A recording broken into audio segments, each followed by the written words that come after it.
Hace 70 años, Ray Bradbury tenía una visión muy clara de lo que estaba pasando con la sociedad y en lo que se podía convertir. Apatía, indiferencia, ignorancia, adicciones, polarización, violencia, guerra, desinformación, censura, propaganda y pantallas en todas partes las 24 horas del día son parte de nuestra vida cotidiana, así como lo son de esta novela. A pesar de las décadas, de una forma inquietante, Fahrenheit 451 se siente más vigente que nunca. Contexto histórico. La novela de Ray Bradbury tiene profundos antecedentes históricos y sociales que influenciaron su creación. Está inspirada en las quemas de libros llevadas a cabo por los nazis y la represión ideológica de la Unión Soviética, que marcaron una época de propaganda y control de la información durante la Segunda Guerra Mundial y la Guerra Fría. Ray Bradbury compartió que sus motivaciones principales para escribir la novela fueron la censura en Estados Unidos y su preocupación por cómo los medios de comunicación masivos estaban reduciendo el interés en la lectura literaria. Veía cómo la sociedad se estaba volviendo cada vez más superficial y desconectada de la reflexión crítica debido a la influencia de la televisión y la radio. Su problema no eran los medios en sí. Su problema es cómo eran usados por los grupos de poder para distraer y desinformar. En una entrevista de 1994, Bradbury mencionó que la corrección política en su novela era una alegoría de la censura, siendo el verdadero enemigo, ya que buscaba controlar la libre expresión y la forma de pensar de las personas.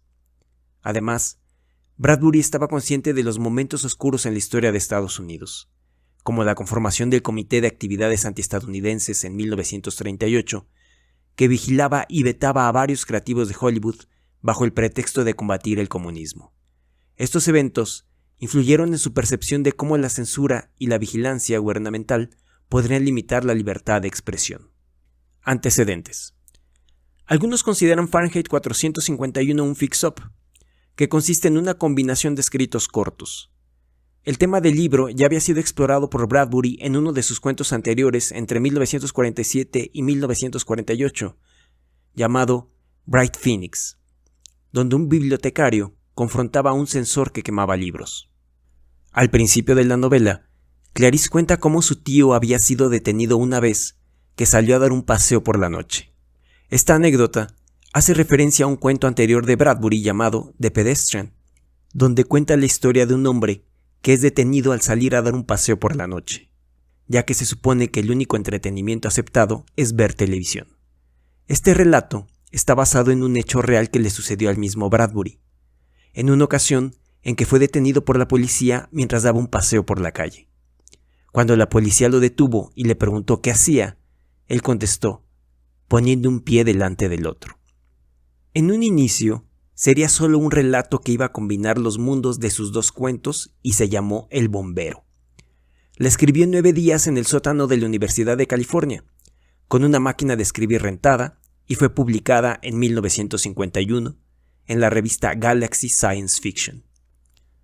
Después de leerla, su editor en Ballantine Books, Stanley Kaufman, lo animó a duplicar el tamaño y escribir una novela más larga, la cual volvió a terminar 9 días después. El título de la obra vino de una consulta que hizo a un bombero, preguntando cuál era la temperatura a la que ardía el papel sin hacer contacto con una flama, a lo que el bombero le contestó que eran 451 grados Fahrenheit. Al parecer, la respuesta correcta es más compleja que esa, pero aún así, funcionó muy bien para la novela. El mundo de Fahrenheit 451. La novela se desarrolla en algún momento después del siglo XX, en un país muy similar a Estados Unidos. Esta nación ha iniciado y ganado 2 guerras atómicas desde 1960 y siempre está al borde de una nueva guerra. Los aviones de bombardeo sobrevuelan constantemente la ciudad, convirtiéndose en algo cotidiano para los habitantes. En este mundo distópico, los bomberos tienen un papel siniestro. No apagan incendios, sino que queman libros, silenciando cualquier forma de conocimiento y pensamiento crítico. Aún así, solo son un espectáculo más para las masas, ya que en realidad los libros fueron extinguiéndose porque a la mayoría no les interesaba seguir adquiriendo conocimiento. Los bomberos cuentan con un sabueso mecánico que es capaz de rastrear a cualquier persona a través de su olor, y cuando la encuentra, utiliza un aguijón para anestesiarlo o envenenarlo. Salir a pasear por la noche es sospechoso, y la libertad de expresión está severamente restringida. Un paso en falso, un comentario sospechoso, y tus vecinos podrían denunciarte. Los niños son enviados a la escuela desde muy jóvenes, evitando que los padres se involucren en la crianza y educación de sus hijos. De este modo, es más fácil adoctrinarlos y convertirlos en un engranaje más para la gran máquina. En este aparente mundo feliz plagado de problemas sociales, abunda el abuso de drogas y la sobredosis son algo común. Los jóvenes se divierten conduciendo sus coches cohete y atropellando a los peatones a altas velocidades, o visitando parques de diversiones, donde se entretienen destruyendo objetos. En este mundo de aparente libertad, todo está permitido, excepto cuestionar el status quo. Personajes principales. El protagonista de la novela, Guy Montag, es un bombero de 30 años, de piel blanca, pelo oscuro y ojos penetrantes. Al inicio de la novela, es un hombre confiado y satisfecho con su trabajo, pero en el último año ha empezado a tener dudas e inseguridad. Su encuentro con Clarice McLellan despierta una curiosidad y descontento que lo lleva a cuestionar su existencia y su rol como quemador de conocimiento. A lo largo de la novela, Montag representa la lucha por la libertad de pensamiento y expresión, así como el derecho al conocimiento. Clarice McLellan es descrita como una joven de 17 años de rostro delgado y blanco como la leche, con unos curiosos ojos de color ámbar violeta a los que nada se les escapa y un dinámico cuerpo esbelto. Es una joven de espíritu libre y curiosidad inquebrantable que se convierte en un catalizador para el protagonista. Su carácter radiante y su inusual amor por las pequeñas maravillas de la vida contrastan con la sociedad en la que vive. Clarice cuestiona el mundo, incitando a Montag a reflexionar sobre su propia existencia y el propósito de su trabajo como bombero. Su encuentro marca un punto de inflexión en la historia, dejando una huella duradera en él y desencadenando su viaje hacia la rebelión contra el régimen en la búsqueda de la verdad y la libertad. Mildred. Mildred es la esposa de Guy Montag y representa la apatía y la alienación en la sociedad distópica en la que viven, obsesionada con las pantallas de televisión a las que llama su familia. Incapaz de conectar emocionalmente con Guy o comprender sus inquietudes, busca escapar de la realidad con drogas y entretenimiento vacío. Su falta de interés por los libros y la búsqueda de conocimiento reflejan la indiferencia generalizada de la sociedad ante la verdad y la profunda desconexión de la humanidad en ese mundo. Mildred encarna la tragedia de una vida sin significado y se convierte en un ejemplo doloroso de las consecuencias de una existencia carente de empatía y propósito. Capitán Beatty. El personaje más interesante y complejo de la novela es el Capitán Beatty, quien es el jefe de Guy Montag en la brigada de bomberos. Es un hombre astuto y conocedor, cuya aparente sabiduría encubre un profundo conflicto interno. Aunque es un feroz defensor del régimen opresivo que quema libros, se revela que alguna vez fue un ávido lector y posee un vasto conocimiento literario. Su habilidad para citar obras y autores durante sus conversaciones revela su comprensión sobre el valor de los libros, pero su lealtad al gobierno lo lleva a reprimir y eliminar cualquier forma de pensamiento crítico. Bradbury utiliza la voz de Beatty para exponer sus reflexiones sobre la sociedad y explicarnos cómo fue que el mundo llegó a esa situación, a través de la falsa compasión y la promesa de felicidad e igualdad para todos. Cita: has de comprender que nuestra civilización es tan vasta que no podemos permitir que nuestras minorías se alteren o exciten. Pregúntate a ti mismo, ¿qué queremos en esta nación? Por encima de todo, la gente quiere ser feliz, ¿no es así?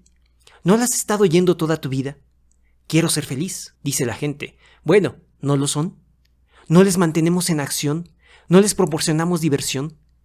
Eso es para lo único que vivimos, ¿no? Para el placer y las emociones. Y tendrás que admitir que nuestra civilización se lo facilita en abundancia. Fin de la cita. Beatty representa dos facetas contradictorias de la sociedad. Por un lado, personifica la búsqueda de la felicidad superficial, aceptando el control y la manipulación.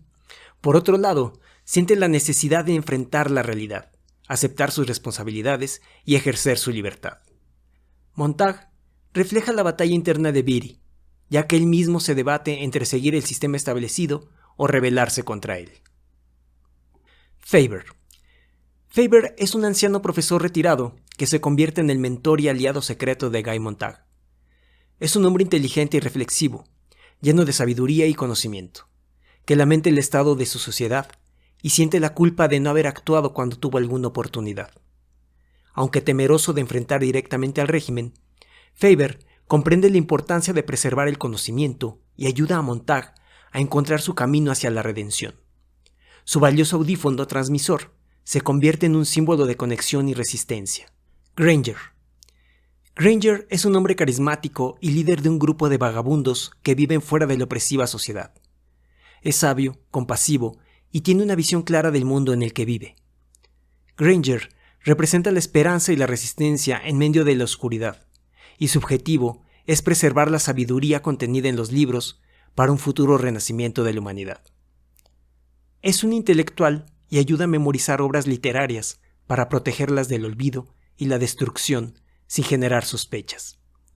Su grupo, formado por antiguos intelectuales y académicos, se esfuerza por reconstruir una sociedad más significativa y comprensiva. Granger es el guía espiritual y el símbolo de la posibilidad de un futuro mejor. Resumen. Advertencia de spoilers. Primera parte. Era estupendo quemar. Guy Montag, un bombero encargado de quemar libros, se encuentra con Clarice McLellan, una joven vecina que lo cuestiona sobre la vida y el mundo en el que viven. Esta breve interacción despierta en Guy un sentimiento de curiosidad y cierto malestar con su realidad. Mildred, la esposa de Guy, tiene una sobredosis de somníferos y Guy entra en pánico. Llama a un servicio de emergencia especializado en limpiar los efectos de la sobredosis. Los operarios son más una suerte de plomeros que paramédicos y realizan su rutinario trabajo, sin mostrar la mínima empatía, ya que atienden numerosos casos similares cada noche. Guy entabla una amistad con Clarice, quien camina con él en las tardes al regresar a casa. Con sus charlas, lo hace cuestionar su existencia y el propósito de su trabajo. Sin embargo, unos días después, Clarice desaparece. En el trabajo, al acudir a una llamada de los bomberos, Montag va a la casa de una mujer que se niega a abandonar su casa. Mientras preparan la hoguera y vacían el combustible, uno de los libros cae cerca de Guy y decide robarlo. La mujer, en un acto de desafío, decide prenderse fuego junto a sus queridos libros antes de que los bomberos los destruyan. Después de la experiencia, Montag queda muy afectado. Mientras trata de buscar consuelo con Mildred, ella, indiferente, le cuenta que Clarice fue atropellada y falleció 4 días atrás. La noticia lo deja devastado y decide no ir a trabajar. Más tarde ese día, el capitán Beatty, el jefe de Guy, sospecha de la lealtad de Montag y lo visita. Beatty le revela la verdadera historia de los bomberos y le explica que los libros se queman porque pueden confundir y deprimir a las personas, haciéndolas infelices. Que para que la gente sea feliz, el gobierno debe protegerlos reduciendo sus responsabilidades y sus libertades, diciéndoles lo que deben hacer y pensar, reduciendo su capacidad de decisión y buscando que todos sean iguales, evitando que cualquiera destaque, ya sea por su apariencia, su inteligencia, su trabajo o cualquier otra característica, ya que esto puede hacer que otras personas se sientan mal consigo mismas y se sientan infelices. Además, le dice que la mayoría de los bomberos pasan por momentos de duda en algún momento de su vida, y que si alguno llega a tomar un libro, se le permite quemarlo en las próximas 24 horas sin consecuencias. Impulsado por la visita de Beatty y su creciente inquietud, Guy le confiesa a Mildred que ha estado recolectando libros en secreto durante el último año y los ha escondido en el conducto de aire acondicionado de su hogar. Guy intenta convencer a Mildred de leer los libros para entender por qué son tan peligrosos, pero ambos carecen de la capacidad de comprensión necesaria y no encuentran sentido en ellos. Segunda parte. La criba y la arena. Guy Montag intenta despertar a su esposa Mildred, pero ella solo muestra interés en su existencia frívola y sin sentido. Entonces, Guy recuerda a un viejo profesor al cual sorprendió mientras leía un libro en un parque hace unos años y decide contactarlo. A pesar de la desconfianza del profesor Faber, Guy organiza una cita y lleva consigo la vieja y rara copia de la Biblia que tomó de casa de la anciana. Después de conversar y demostrar su compromiso, Guy convence a Faber de que lo ayude a combatir el sistema, así que el profesor le proporciona un audífono transmisor que él construyó para mantenerse comunicados. De regreso en casa, harto de escuchar las absurdas conversaciones de Mildred y sus amigas, Montag Va por un libro de poesía a pesar de que Faber trata de detenerlo por el audífono sin tener éxito. Guy decide leer Dover Beach de Matthew Arnold, confundiendo a las amigas de Mildred mientras la señora Phelps comienza a sollozar sin saber por qué, confirmando sus creencias de la maldad contenida en los libros. Mildred intenta convencer a sus amigas de que es una broma, pero no tiene éxito y ellas se van de la casa ofendidas. Después de que las amigas se van, Guy esconde sus libros en el patio trasero para tratar de protegerlos. Sabiendo que no tiene otra opción, al día siguiente, Montag lleva el libro a la estación de bomberos. Betty lo quema sin ceremonias en un bote de basura y después le cuenta que tuvo un sueño en el que ambos discutían sobre los libros. Al narrarle el sueño, Betty hace gala de sus conocimientos literarios, al repetir los diálogos en los cuales ambos debaten citando diversos autores. El monólogo se detiene cuando la alarma suena y todos tienen que acudir al llamado. Tercera parte. Arde brillante. Guy Montag se enfrenta a una aterradora realidad cuando descubre que la brigada de bomberos está frente a su casa. Betty revela que su esposa, Mildred, y sus amigas lo denunciaron. Mildred se va y Betty lo obliga a quemar su propia casa con un lanzallamas en vez de la salamandra. Mientras Montag quema su casa y libros, Betty no deja de provocarlo, hasta que éste pierde la cordura y lo ataca. Durante el enfrentamiento, Betty encuentra el audífono de Faber y amenaza con perseguirlo. Guy, en medio de la desesperación y la ira, quema a Betty con el lanzallamas y noquea a sus compañeros. El sabueso robot ataca a Guy, inyectándole anestésico, pero él logra destruirlo con el lanzallamas y huye del lugar. Mientras oscurece, trata de llegar a casa de Faber para que lo ayude a escapar. En el camino, casi es atropellado por un coche cohete conducido por unos jóvenes, y Montag se pregunta si serán los mismos que asesinaron a Clarice.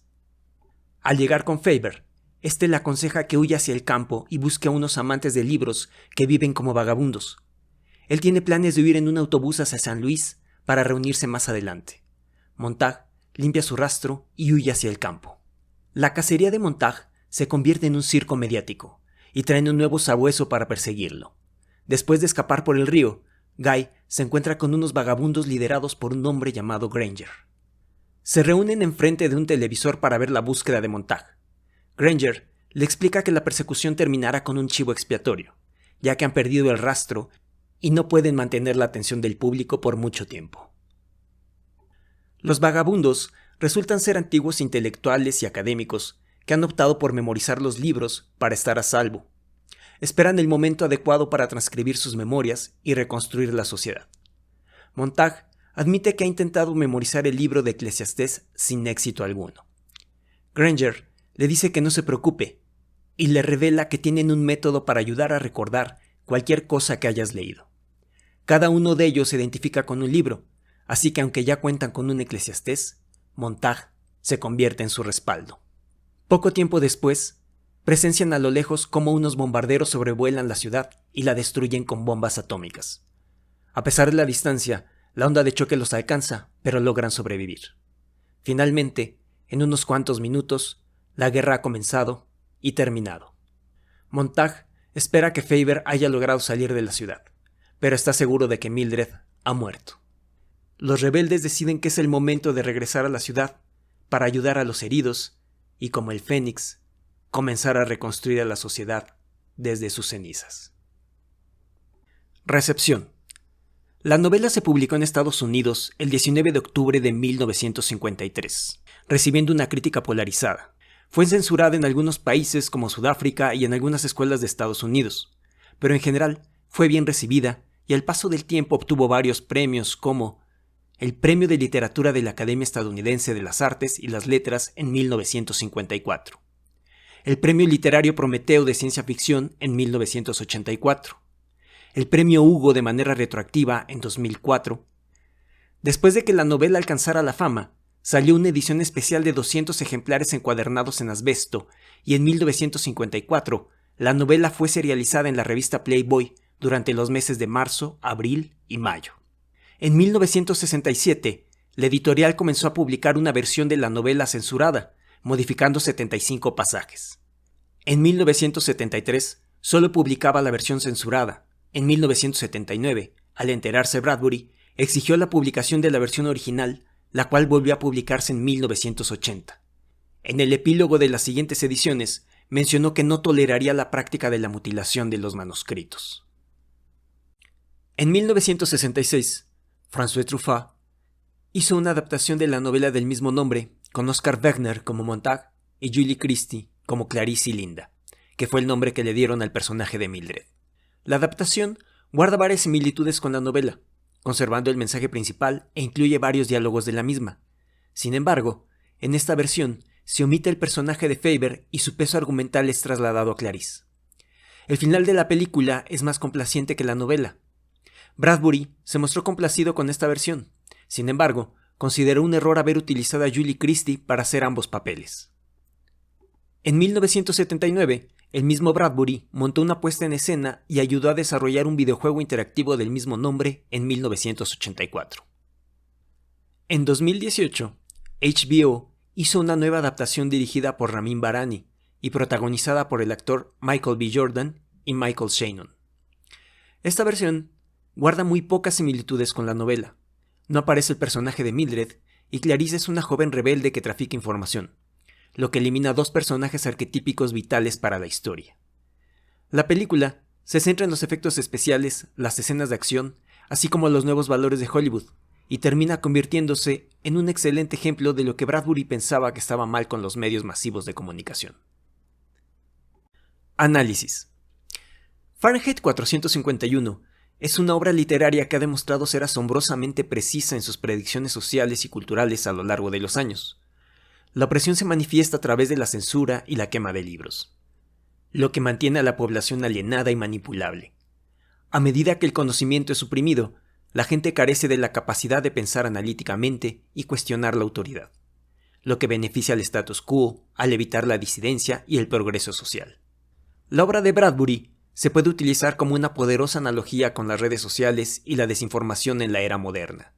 Al igual que los bomberos en la novela, los grupos de poder utilizan las redes sociales como una herramienta de censura, cancelación y linchamiento público, donde la información puede ser distorsionada, suprimida o falsificada para controlar la percepción de la realidad. La adicción al placer inmediato y la sobreabundancia de entretenimientos fáciles, breves y frívolos han creado una sociedad desconectada de los verdaderos problemas que hay que resolver. Ray Bradbury advierte sobre el peligro de no conocer nuestro pasado y sus lecciones. El mundo distópico retratado en la novela ha borrado la historia al suprimir los libros, lo que ha llevado a una sociedad ignorante y desconectada de su pasado, condenada a repetir los mismos errores y, como el Fénix, convertirse en cenizas y volver a comenzar desde el principio. Bradbury nos recuerda la importancia de preservar la memoria colectiva y su sabiduría, salvaguardar nuestra libertad de expresión y aprendizaje para poder aspirar a un futuro mejor, más justo, más consciente y más iluminado. Conclusiones. La novela de Bradbury es una lectura obligada para entender el mundo actual, analizar la sociedad en la que vivimos y pensar hacia dónde queremos llevarla. Esperemos que las lecciones de Fahrenheit 451 nos ayuden a valorar nuestras libertades y lo afortunados que somos al tener acceso a nuestra historia y el conocimiento colectivo. Es muy fácil dar por hecho todo lo que tenemos y pasar por alto el esfuerzo y sacrificio de nuestros antepasados. Tenemos que darnos cuenta de que si no ponemos atención, cuando menos lo esperemos, podríamos estar viviendo nuestra propia distopía. Si te gustó el video, no olvides darle like. La mayoría de los que ven mis videos no están suscritos. Suscríbete, subo videos todas las semanas. Si quieres saber más, revisa mis fuentes en la descripción. Gracias por tu visita y que tengas un excelente día.